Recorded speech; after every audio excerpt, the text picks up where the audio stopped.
It's time for everybody's favorite show, F, Marry, Kill. Today's edition features three of the most prominent financial pundits in the world: Dave Ramsey, Jim Kramer, and Susie Orman. Let's get started. All right, here we go. F, Marry, Kill. We got Dave, we've got Cramer, and Susie. Let's see here. What's the best way to get started? I'm going to start by killing Jim Kramer. Now, a lot of background here. There's probably a lot of obvious reasons that you picked Jim Kramer to kill. Now, I have never met any of these people. I'm sure that they are perfectly wonderful human beings. And in terms of the whole financial entertainment network apparatus, Jim Kramer, sort of the tip of the spear on that one. There was a time when we didn't have 24-hour television. There was, believe it or not, young people, there was a time when the TV, the programming would just stop. And if you stay up late, like this is the end of today's scheduled programming, and the national anthem would play, it's just a picture of a flag flying. And that was it. This concludes the end of our broadcast day. Well, not anymore. Not anymore. Realized, what would be better than just making shows for a little bit? Let's make shows that last all day and all night and 24 hours a day. Well, the byproduct of that is we need to create content to fill up all that space so that advertisers can advertise to you, to me, to all of us. How about that? Well, Jim Kramer, being the wildly talented person that he is, being the entertaining gentleman that he is, he said, I'm the guy.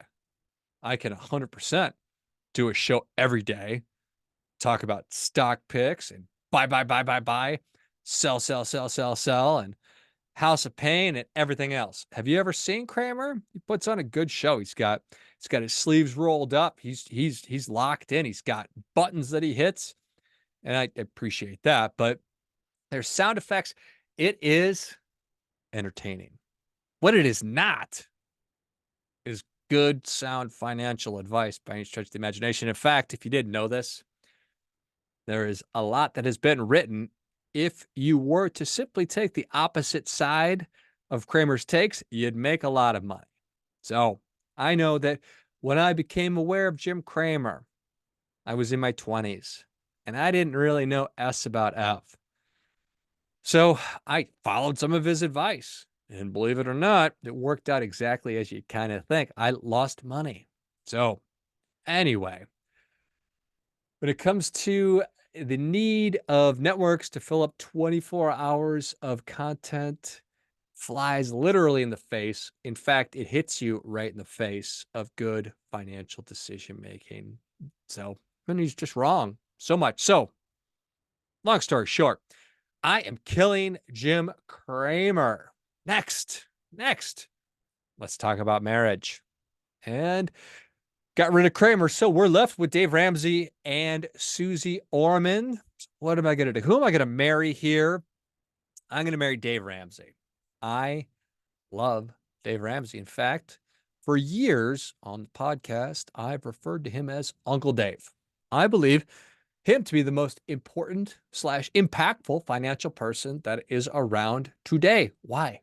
Why do you think that? Well, because he gets the job done. He's effective. He helps people get out of debt, which from my perspective is one of the most important things that somebody can do. If you've ever been in credit card debt, which is 100% me and most people, and if you've gotten out of credit card debt, you know how absolutely wonderful that is, how freeing that is. And if you follow Dave's advice, you take the baby steps, you put it in place, you'll find financial peace of mind. It's amazing. So he helps people get out of debt. So important. It's one of the most important things you can do. So again, I am walking down the aisle. I'm taking my nuptials with Uncle Dave. Finally, F. Did marry. We did kill. Trying to figure out who I'm going to F. And by my math, looks like Susie Orman is the only remaining choice. Maybe you saw this coming, but I'm going to zig. I'm going to zig on this. I am going to F myself instead. I know. It's not part of the rules. I'm just not interested in effing Susie Orman. Sorry, not sorry, but it's my show. I can do whatever I want. All right. Thank you. Thank you to our lovely audience. Thank you for tuning in. But wait, I'm not done yet. I would like to spend some more time on Uncle Dave. I want to spend some more time. I'll tell you what I really think about Uncle Dave. And I want to set it up with this poem that a previous guest had turned me on to. I really enjoyed. It's called A Builder or a Wrecker. Here goes nothing. As I watched them tear a building down, a gang of men in a busy town with a ho-heave-ho and a lusty yell, they swung a beam and the side wall fell. I asked the foreman, are these men skilled? And the men you'd hire if you wanted to build?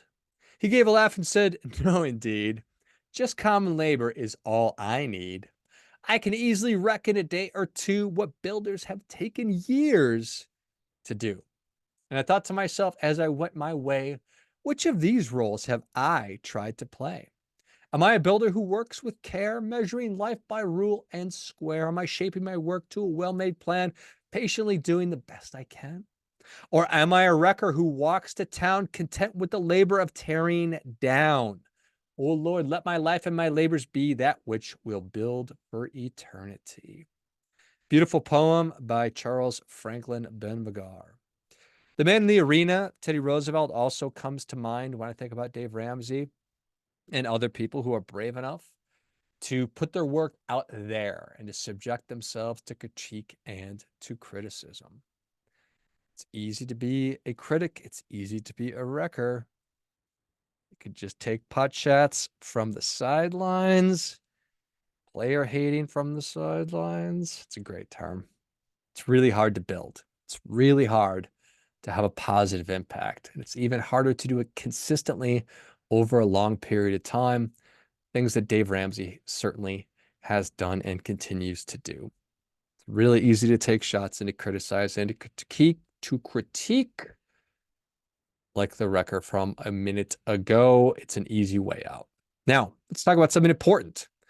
What's the job or the role of a financial professional? Do you know? What is it? I think it's to help people improve the lives. It's to help improve the financial lives of other people. So does Dave do that? Unequivocally, yes. In fact, I don't think there's ever been anyone who's done it better or helped more people. You'd think that that fact alone would make him universally loved, unanimously agreed upon. 2 thumbs up, 5 stars, let's go. But we know better. We know the critics out there are always looking for the littlest, teeniest, tiny thing. We're listening for the one wrong word. Did you hear what Dave Ramsey said about this? Oh my gosh. He's fricking hundreds of thousands of hours. I don't know. Tons of hours. So many words. And to nitpick and to dissect down and to look for the one thing he said wrong. But that's just how it goes. Going to doing a daily show, you're going to say some suboptimal things. And that's, of course, what the critics latch on to. Is it great to only recommend large cap mutual funds? No. Is it great to suggest it's common to get a 12% rate of return? No, it's not great. But let's look at the body of work. Is it great to have helped countless people get out of debt? Yes. Is it great to help people develop good financial habits? Yes.